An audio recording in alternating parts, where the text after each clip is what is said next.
Here we got 1963 Savoy. Savoy 426 Max Wedge, which is like the predecessor to the 440.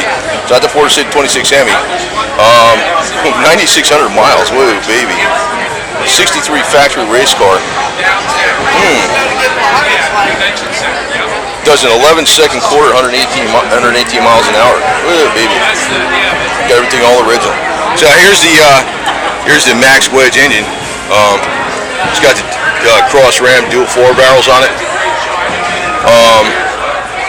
The aluminum outer radiator obviously is aftermarket, and it looks like the transmission cooler was added on there. That's an original motor, man. I'm not familiar, I'm glad he posted what that was, because I understand 426 Max Wedge, but the earlier Plymouths, I'm familiar with the 60s, early 70s, but the 50s and early 60s, not so much, man. It's 63 Plymouth Savoy. You'd see these as cop cars too a lot. All the cops used a Dodge and Plymouth back in the day, and all the way up through at least 70 or so, passed into the 70s. And that was the reason these cars were good. The 440s and a 727 Torque B version of the Torque Fly transmission. They usually had they probably didn't have a Dana, but they had the 8 3/4 Pumpkin rear, which is about the same as about the same strength as a Ford 9-inch, really. Even the 8 3/4 Mopar Pumpkin rear end is just about as strong as a Ford 9-inch. It's not this crappy rear end. So the cop cars would have that. That's plenty for a freaking automatic. This would be a typical cop car back in the day.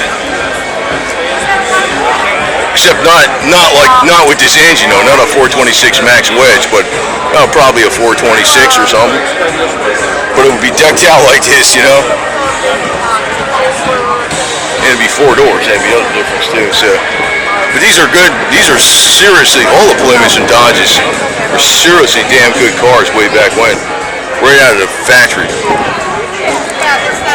They're easy to work on too, in my opinion.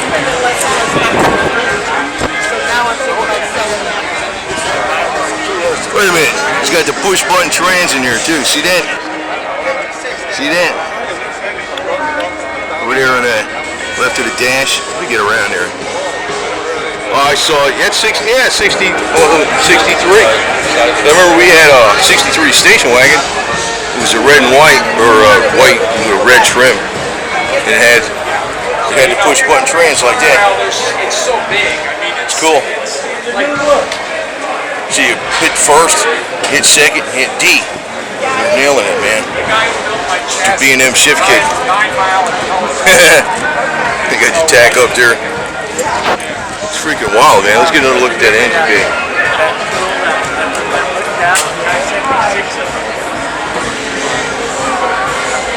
.426 super stock.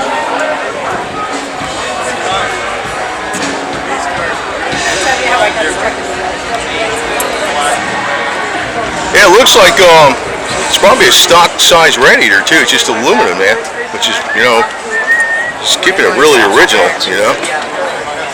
really original. Or maybe you know what? Maybe that's how it was from the factory with that radiator. I don't know. I was assuming it was aftermarket. Maybe it's not. I don't know. You never seen them this pretty back in the day.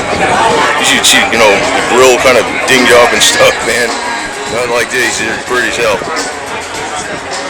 It's a beauty, man.